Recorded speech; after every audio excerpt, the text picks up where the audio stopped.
हरियाणा। हरियाणा के एक छोटे से गांव में हुई एक शादी की बारात, जहां सब लोग नाच गाना कर रहे थे।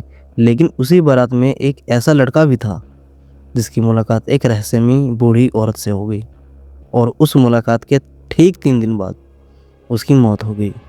आज तक गांव वाले कहते हैं कि उस रात बारात में कोई इंसान नहीं, कुछ और भी आया था।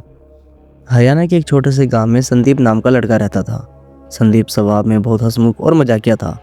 गांव में उसके कई दोस्त थे, लेकिन उसका सबसे करीब दोस्त अजीत था। एक दिन अजीत की शादी तय हो गई। पूरे गांव में खुशी का माहौल था।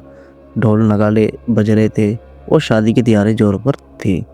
अजीत ने अपने सभी दोस्तों को बारात में आने के लिए कहा। संदीप को इस शादी को लेकर बहुत ही उत्साहित था। बहुत ही वो खुश था कि मेरे दोस्त की शादी हो रही है। शादी वाले दिन शाम को बारात निकलने वाली थी। सभी दोस्त नए नए कपड़े पहन के बढ़िया सेट हो गए, वो अपना तैयारी कर रहे थे। जब बारात निकली तो डीजे की तेज आवाज़ पर सब लोग नाच रहे थे। संदीप भी उसी दोस्तों के साथ जोर जोर से नाच रहा था।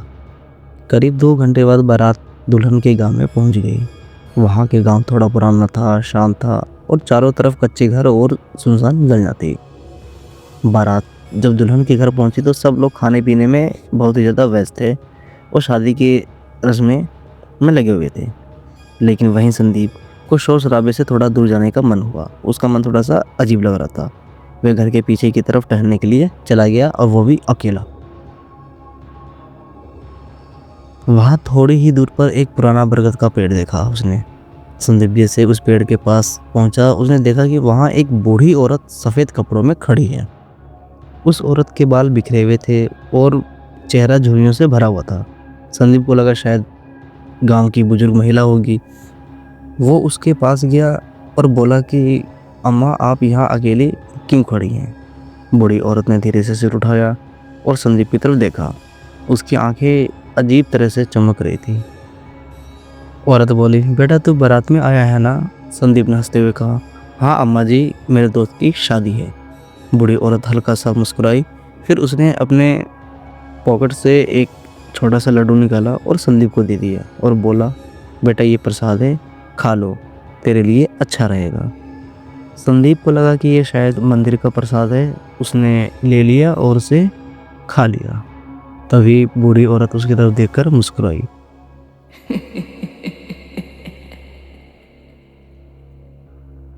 लेकिन जैसे ही उसने लड्डू खाया, उसे अचानक अजीब सा महसूस हुआ। उसने देखा कि बूढ़ी औरत अब धीरे धीरे हंस रही है, लेकिन उसकी हंसी बिल्कुल इंसानों जैसे नहीं थी। वो हंसी बहुत ही डरावनी थी। संदीप घबरा गया।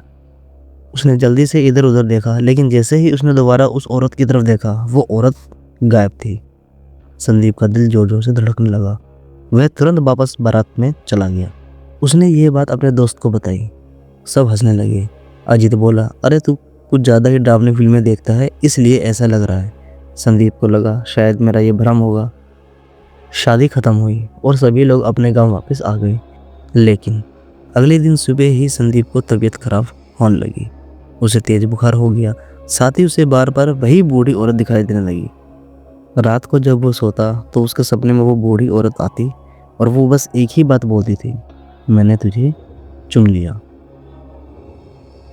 दूसरे दिन संदीप की हालत और ही ज़्यादा खराब होने लगी। उसका शरीर कमज़ोर होने लगा और आंखों के नीचे काले घेरे पड़ने लगे। घर वालों ने डॉक्टर को बुलाया। डॉक्टर ने जांच की, लेकिन बीमारी समझ नहीं आई। उसी रात करीब 2 बजे संदीप अचानक जोर से चिल्लाने लगा। वह डर से कांप रहा था। वह बार बार एक ही बात दोहरा रहा था, वो आ गई, वो आ गई। उसकी माँ ने पूछा, कौन आ गया बेटा? लेकिन संदीप बस वो अपने कमरे के कोने में देखता रहता था, जैसे कि वहाँ कोई खड़ा हो। उसकी आंखें डर से फटी हुई थी। तीसरे दिन सुबह संदीप की हालत बहुत ही गंभीर हो गई। गांव के लोग भी अब डरने लगे। उसी समय गांव के एक बुजुर्ग ने कहा, क्या ये किसी शादी के बारात में गया था? संदीप के पिता ने कहा, हाँ, ये अपने दोस्त की शादी में 2 दिन पहले गया था। बुजुर्ग ने गहरी सांस ली और कहा, शायद इसे बरगद वाली चुड़ैल मिल गई। उन्होंने बताया कि एक दुल्हन के गांव के पास जो बरगद का पेड़ है, वहाँ कई सालों पहले एक बूढ़ी औरत की मौत हुई थी। लोग कहते हैं कि वह औरत अब चुड़ैल बन चुकी है और कभी कभी बारात में आए किसी लड़के को अपना शिकार बना लेती है। यह सुनकर सबके होश उड़ गए, लेकिन अब बहुत देर हो चुकी थी।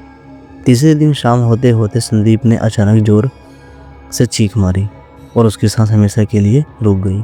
जब गांव वालों ने उसकी आंखें बंद करने की कोशिश की तो उसका शरीर में सिरहन दौड़ गई, क्योंकि मरते समय भी उसकी आंखें उसी कोने की तरफ देख रही थी जहां वह उसकी बूढ़ी औरत दिखाई देती थी। आज भी उस गांव के लोग कहते हैं, उस बरगद के पेड़ के पास रात में कभी मत जाना, क्योंकि अगर वहां सफ़ेद कपड़ों में कोई बूढ़ी औरत मिल जाए तो समझ लो 3 दिन के अंदर तुम्हारी मौत तय है।